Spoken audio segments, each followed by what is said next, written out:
ఉండవల్లిలోని నివాసంలో party senior కార్యకర్తలకు Telugu Desam party అధినేత ముఖ్యమంత్రి చంద్రబాబు, మంత్రి లోకేష్ ఆత్మీయ విందు ఇచ్చారు. పార్టీ 44వ ఆవిర్భావ దినోత్సవం సందర్భంగా కార్యకర్తలకు ఆత్మీయ విందు ఏర్పాటు చేశారు.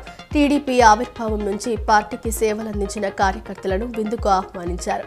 విందుకు హాజరైన కార్యకర్తల ఆరోగ్య, కుటుంబ పరిస్థితులను సీఎం చంద్రబాబు, లోకేష్ అడిగి తెలుసుకున్నారు. కార్యకర్తల పోరాటాలు, త్యాగాలు మర్చిపోలేమని స్పష్టం చేశారు.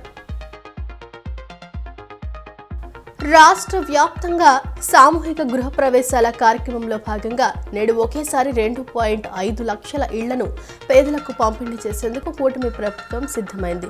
తిరుపతి జిల్లా సూళ్లూరుపేట నియోజకవర్గంలోని పుదూరులో జరిగే ప్రధాన కార్యక్రమంలో ముఖ్యమంత్రి చంద్రబాబు నాయుడు పాల్గొని లబ్ధిదారులతో గృహప్రవేశాలు చేయించనున్నారు. రెండో విడతలో భాగంగా అందిస్తున్న ఈ 1 లక్ష టిడ్కో ఇళ్లు మరియు 1.50 లక్షల సాధారణ ఇళ్లతో కలిపి గత 21 నెలల్లో ప్రభుత్వం మొత్తం 5.5 లక్షల ఇళ్లను అప్పగించినట్లు అవుతుంది. ఇంద్రకీలాద్రిపై శ్రీ దుర్గామల్లేశ్వర స్వామివార్ల చైత్రమాస కళ్యాణ బ్రహ్మోత్సవాలు ఆదివారం వెండి పల్లకి సేవతో వైభవంగా ప్రారంభమయ్యాయి. ఆలయ ఈవో వికే సీననాయక్ ఆధ్వర్యంలో వేద మంత్రాలు, కోలాట నృత్యాల నడుమ స్వామి అమ్మవార్ల ఊరేగింపు మల్లేశ్వర మహామండపం నుండి నగవీధుల్లో సాగింది. భక్తులు రహదారులను శుద్ధి చేసి హారతులు సమర్పించి ఆది దంపతుల ఆశీస్సులు అందుకున్నారు. ఎన్టీఆర్ జిల్లా చందాపురం గ్రామంలో శ్రీరామనవమి అన్నదానంలో భోజనం వికటించి సుమారు 50 మంది గ్రామస్తులు అస్వస్థతకు గురైన ఘటన ఆలస్యంగా వెలుగులోకి వచ్చింది. బాధితులు వాంతులు, విరోచనాలతో ప్రైవేటు ఆసుపత్రిలో చికిత్స పొందుతుండగా జిల్లా కలెక్టర్ ఆదేశాలతో ఫుడ్ సేఫ్టీ అధికారులు దర్యాప్తు ప్రారంభించారు. వంటకు వాడిన సరుకుల నమూనాలను సేకరించిన అధికారులు కల్తీకి కారణమైన వారిపై కఠిన చర్యలు తీసుకుంటామని హెచ్చరించారు. దావాజీగూడెం సీతారామచంద్రస్వామి ఆలయ భూముల వివాదాన్ని పరిష్కరించిన ప్రభుత్వ విప్ ఎమ్మెల్యే యార్లగడ్డ వెంకట్రావును ఆలయ అర్చకులు, ట్రస్ట్ సభ్యులు ఘనంగా సత్కరించారు. ఈ సందర్భంగా ఆయన మాట్లాడుతూ గత పాలకులు, కొందరు అధికారులు స్వార్థంతో దేవుడి భూములను 22A చేర్చి అక్రమాలకు పాల్పడ్డారని, అప్పటి 2 ఎంఆర్ఓల ఆస్తులపై విజిలెన్స్ విచారణ జరిపిస్తానని హెచ్చరించారు. ప్రజల ఆస్తులను, ఆలయ భూములను కాపాడటం తన ధర్మమని, అక్రమార్కులపై అసెంబ్లీ సాక్షిగా పోరాడతానని ఆయన స్పష్టం చేశారు. సోమవారం జిల్లా కలెక్టరేట్లో ప్రజల సమస్యల పరిష్కారం కోసం మీకోసం కార్యక్రమాన్ని నిర్వహించనున్నట్లు జిల్లా కలెక్టర్ డాక్టర్ జి లక్ష్మీస తెలిపారు. ప్రజలు తమ సమస్యలను నేరుగా అధికారులకు విన్నవించడమే కాకుండా సాంకేతిక పరిజ్ఞానాన్ని ఉపయోగించుకొని meekosam.ap.gov.in అనే వెబ్సైట్ ద్వారా కూడా తమ అర్జీలను ఆన్లైన్లో నమోదు చేసుకోవచ్చని కలెక్టర్ వివరించారు. ఇంద్రకీలాద్రిపై చైత్రమాస కళ్యాణ బ్రహ్మోత్సవాల్లో భాగంగా ఆదివారం రాత్రి శ్రీ మల్లేశ్వర స్వామివారి ఆలయ ప్రాంగణంలో ధ్వజారోహణం కార్యక్రమాన్ని శాస్త్రోక్తంగా నిర్వహించారు. ఆలయ స్థానాచార్య శ్రీ శివప్రసాద్ శర్మ నేతృత్వంలో వేద పండితులు మంత్రోచ్చరణల నడుమ ధ్వజస్తంభానికి ప్రత్యేక పూజలు చేసి ఉత్సవ జెండాను ఎగురవేశారు.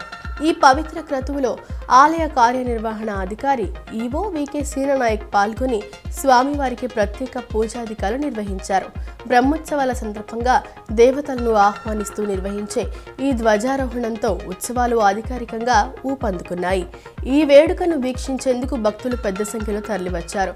ఆలయ సిబ్బంది మరియు వైదిక కమిటీ సభ్యులు ఈ కార్యక్రమంలో పాల్గొని ఏర్పాట్లను పర్యవేక్షించారు.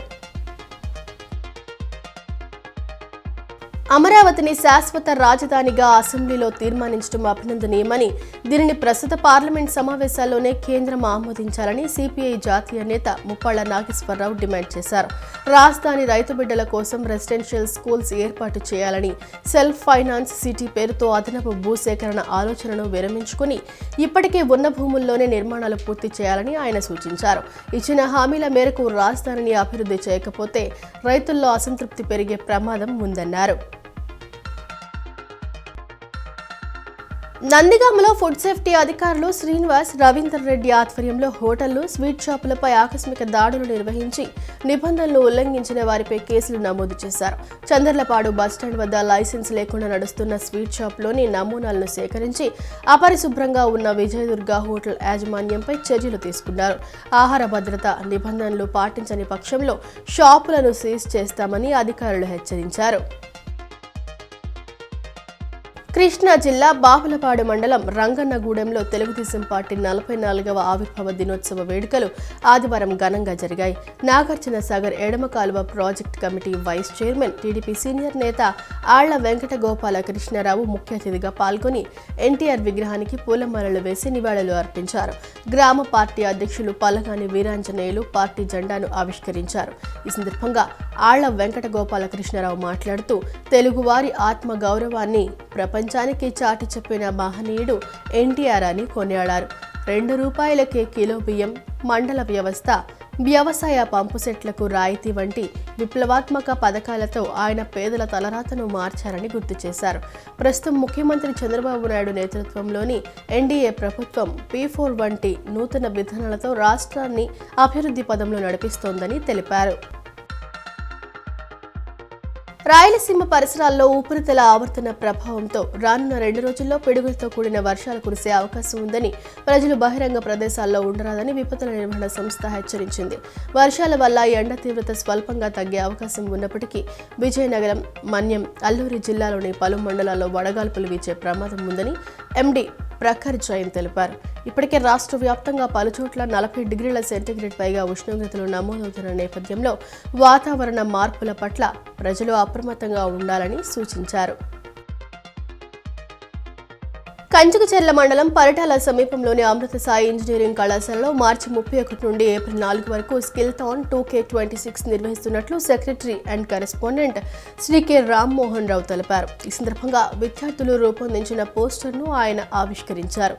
ఈ 5 రోజుల కార్యక్రమంలో విద్యార్థులు AI, IoT, drone technology, cyber security, data analytics వంటి అత్యాధునిక అంశాలపై తమ నైపుణ్యాలను ప్రదర్శించనున్నారు.